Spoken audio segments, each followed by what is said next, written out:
Mr. Speaker. Right Honourable Winston Peters. It's a great pity that Ronald McDonald is no longer in the House, because he could have learnt something from the speech.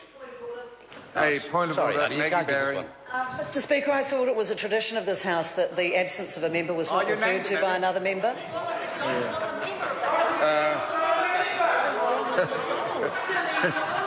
Well, that is a valid point, but no member of the House was named, which brings me to another point, that we should address members by their appropriate names. So let's all just take a deep breath and, Right Honourable Winston Peters, start again.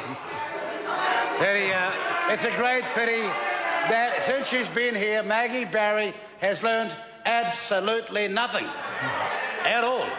The easiest way to catch her out is just say something, and like a wanton shark come the summer beaches, out goes her tongue and bang, that's it.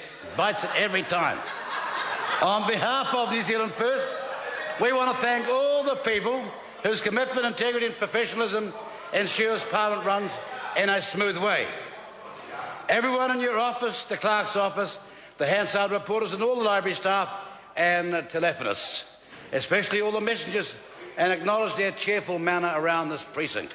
We thank also the security guards for their hard work in keeping us all safe, and the cleaners who deserve a special thanks and a pay rise. They, like so many others, are not getting a fair go. Imagine how difficult it is to clean up after these people. It cannot be an easy job, and they deserve a much better pay round and remuneration than they're getting. If we've forgotten anybody, our apologies. We appreciate all who enable us to operate as an effective political party, and an effective political party we are. Support and dedication of our staff has made this year for New Zealand First a successful one. We've been effective. We've been firm in opposition. We've been constructive. We've tried to help those in need, such as the elderly and the young, even farmers who have been robbed blind by the banks with swaps deals in this country, all manner of people in particular, and our grandchildren. That's true. We've opposed the massive cuts in all sorts of departments for no sound reason, and worst of all, the disastrous treatment to our #1 agency abroad, Foreign Affairs.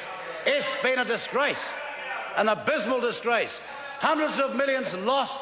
Our presentation overseas is second rate nowadays, and we've become an international joke, and they want to say that they are doing something for this country.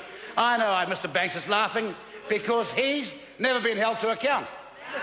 This is a man that's laughing over there that told Parliament, told the country that the police secret report was secret because the police requested it. That's demonstrably, palpably not true.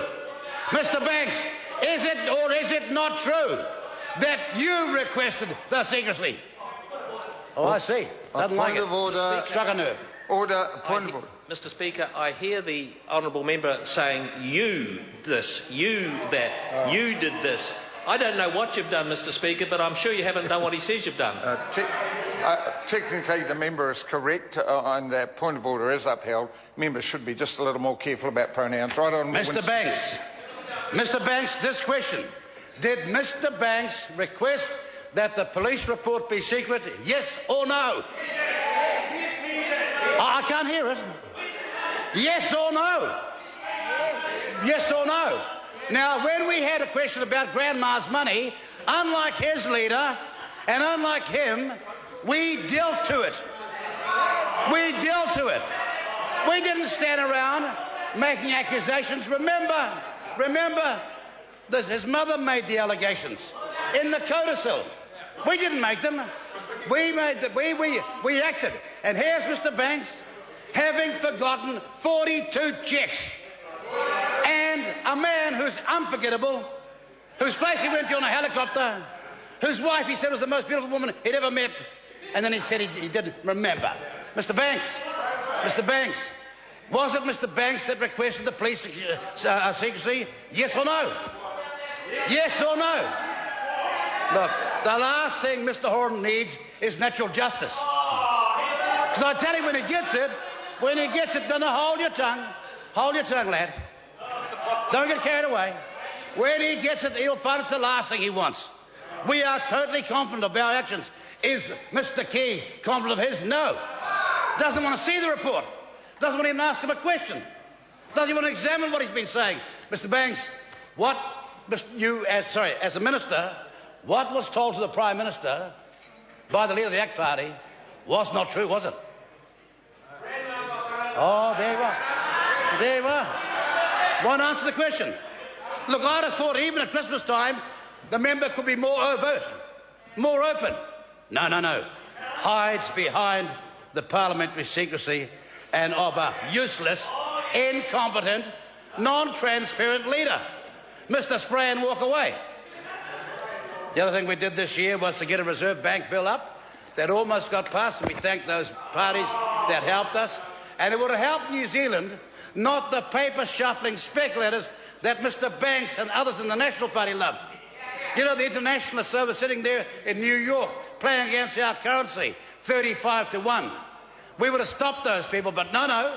The man that called himself a nationalist and the National Party, no, they'd rather be globalists and forget their people. And the wonderful news, I must say, Mr. Speaker, is every day now we're getting phone calls and letters from former National Party people who've had a guts full of them. How to go? I can name hundreds. I can name hundreds. We are getting all sorts of calls because they know that the sellout has been going on for far too long.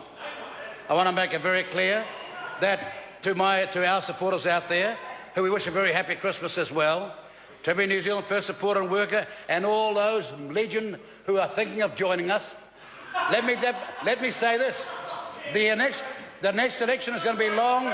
The next election is not going to be in 2014. It's coming much sooner than that. So have a good holiday, have a good Christmas, but before the one after this Christmas, there'll be an election. Mr. Banks can't hang on now. He can't hang on the moment he gets exposed at court. Good night, nurse. Good night, nurse. There goes the ACT Party. No replacements. No replacements. And I want to say we also were lucky last week. We drew 2 bills which symbolise our ideals and policies. One will help children. The other will target criminals who commit crime in the presence of a child. So what's happening with our economy? Immigration from New Zealand is our shame. Immigration to New Zealand is a shambles. Unemployment is rising. The economy is reeling and staggering. Indebtedness is soaring. Incompetence and bungling is their government's abysmal record. .com and banks. Scandal after scandal after scandal.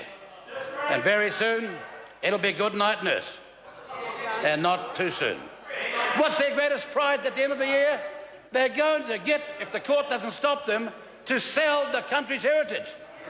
It's the asset sales.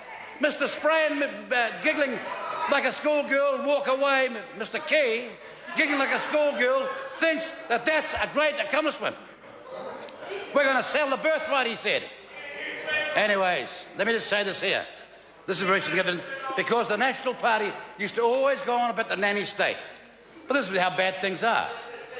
I've heard disturbing reports into my office about the treatment of Santa Claus, a.k.a. Father Christmas, at North City Plaza in Pororua.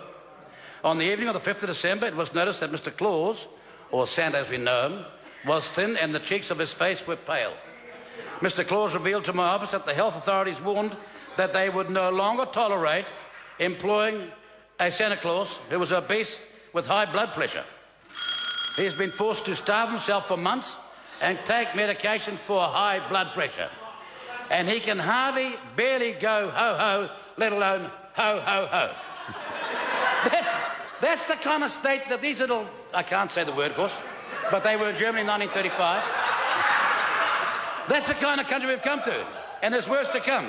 It's been revealed that the Ministry of Sexual Equality has warned it will no longer tolerate sexual stereotyping of the spirit of Christmas.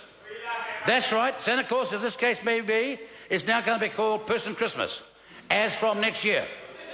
Throughout history, Santa Claus, as he is known in his native North Pole, has been a jolly fat man with red cheeks. Now he is skinny, miserable and pale. Mr. Speaker, New Zealand First is a party of traditional values. We stand firmly alongside Santa Claus in his inherent right to be a jolly fat man with red cheeks. And we remind the health police that Santa has been around a lot longer than they, despite his obesity and high blood pressure. Sir, Mr. New Zealand First MPs will be hanging up their stockings, as usual. We'll be leaving out food and drink for Mr. Christmas, and it'll be in high in sugar and saturated fat, and there will be a Christmas cake and port wine.